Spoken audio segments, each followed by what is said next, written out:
La maldad es una conducta global, tiene múltiples orígenes y no es exclusivamente de los criminales, sino de cualquier ser humano. La maldad no discrimina entre pobres y ricos, la tienen desde personas renombradas hasta un individuo común. Se dice que el sexo masculino es más propenso a llevar esta condición. Esta creencia nos invita a pensar en las hormonas, particularmente en la testosterona.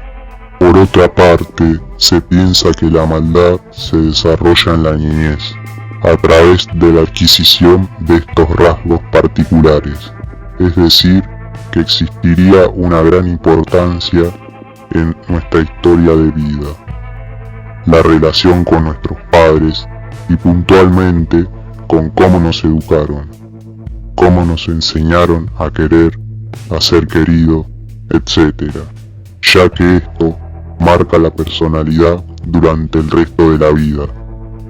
Por ejemplo, los criminales generalmente siempre coinciden con un perfil, una infancia atroz. Muchos creen que hay un disparador esencial para que esta característica dé lugar, su base hereditaria. Hoy nos concentraremos en ese punto. Con esto no queremos hacer referencia al llamado gen del guerrero, una alteración cromosómica que puede volver a las personas hasta 6 veces más violentas, sino que nos estamos refiriendo a la presunta influencia que tiene la genética en el gusto por la violencia y los actos que se encuentran por fuera de lo socialmente admitido, o sea, lo que creemos está mal. Frente a esta cuestión, los evocados al tema decidieron investigar esta posibilidad. En 1870, el doctor Cesare Lombroso, quien se basaba en aspectos netamente físicos para hacer las distinciones entre buenos y malos, consideraba que cualidades como una gran mandíbula, cuencas oculares profundas y orejas en forma de manija eran propias de criminales, salvajes y simios.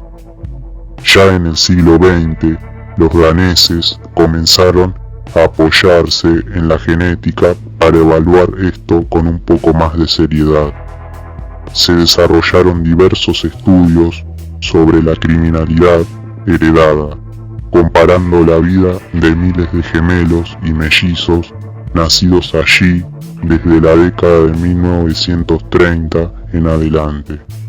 En líneas generales, estos trabajos que han nutrido muchos libros de psicología social indican que en Dinamarca, si un gemelo comete un crimen o termina preso, el hermano tiene 50% de probabilidades de tomar el mismo camino.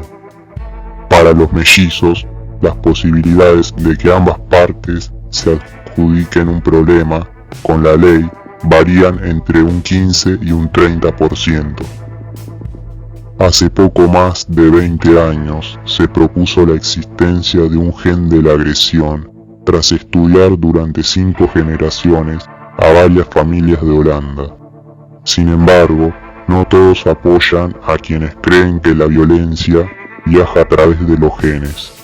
Si bien existen más de 100 estudios que evidencian el rol que desempeñan los genes en las diversas expresiones de criminalidad, la tendencia actual está en cruzar variables. Hoy los casos de violencia más razonantes implican una combinación de factores sociales y biológicos. Sea cual sea su origen, todos estamos de acuerdo en que existe una parte mala en cada uno de nosotros. Asimismo, la bondad también existe y forma parte de nuestro ser. ¿Crees que ésta puede llegar a controlar la maldad presente en nosotros mismos?